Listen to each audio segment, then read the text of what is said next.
IPL 2026 தொடரில் CSK அணிக்கு இடது கை வேகப்பந்து வீச்சாளர் கலீல் அகமது இல்லாதது பெரும் பின்னடைவை ஏற்படுத்தியுள்ளது. காயம் காரணமாக அவர் தொடரில் இருந்து விலகியுள்ளார். நடப்பு சீசனின் 5 போட்டிகளிலும் ஆடிய கலீல் ஏப்ரல் 14 அன்னைக்கு கொல்கத்தா நைட் ரைடர்ஸ் அணிக்கு எதிராக ஆடிய ஆட்டத்தில் பாதியிலேயே விலகினார். சிஎஸ்கே அணி ஹாட்ரிக் தோல்விக்கு பிறகு தற்போதுதான் தொடர்ந்து 2 வெற்றிகளை பெற்றது. இந்த சூழ்நிலையில் ஹாட்ரிக் தோல்விக்கு பிறகு ஏற்பட்டிருக்கக்கூடிய இந்த ஒரு மாற்றத்தில் கலீல் அகமது காயம் காரணமாக விலகி இருப்பது சிஎஸ்கே அணிக்கு பெரும் சிக்கலை தந்துள்ளது. தற்போது சிஎஸ்கே அணியினுடைய ராம்கோஷ் மற்றும் முகோன் சௌத்ரி ஆகியோர் காணப்படுகின்றன. இதேபோன்று கலீல் அகமதுக்கு மாற்று வீரர்களாக 4 பேர் பரிசீலனையில் இருக்கின்றனர்.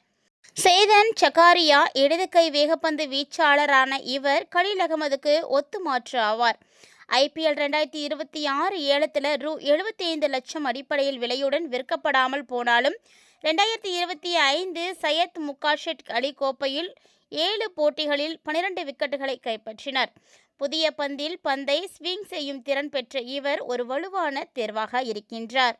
இரண்டாவது நபர் ஆகாஷ் மத்வால். ஐபிஎல் திறனை நிரூபித்த ஆகாஷ் மத்வால் 17 இன்னிங்ஸில் 23 விக்கெட்டுகளை எடுத்துள்ளார்.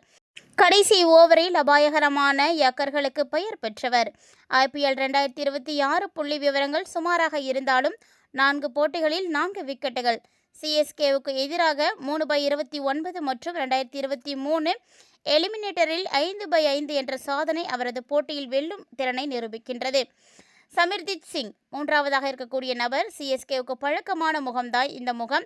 சமிர்ஜித் சிங் அதிவேக பந்து வீச்சையும் அணியுடனான முன் அனுபவத்தையும் கொண்ட இவர் 2026 ஏலத்தில் விற்கப்படாமல் போனாலும் ஐபிஎல் வட்டத்திலேயே இருந்தவர்தான். இந்த சீசனுக்கு முன்பு ஹர்ஷித் ராணாவுக்கு மாற்றாக கேகேஆர் அணியில் தேர்வு போட்டிகளில் பங்கேற்றார். 2022 முதல் 2024 வரை சிஎஸ்கேவுடன் இருந்ததால அணியின் சூழல் அவருக்கு சாதகமாக அமையலாம்.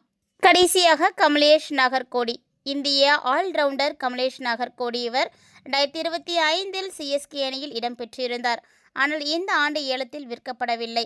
தன்னுடைய வேகம் மற்றும் பேட்டிங் பங்களிப்பு மூலம் அணியினுடைய பலத்தை கூட்டுகிறார். இருப்பினும் கடந்த கால காயங்கள் அவரது தொடர்ச்சியான பங்களிப்பை பாதித்துள்ளன. 4 பேரில் யார் சிஎஸ்கேவுக்கு தேர்வானா சிஎஸ்கேவுக்கு பலமாக இருக்கும் அப்படின்றத மறக்காமல் கமெண்ட் பண்ணுங்கள்.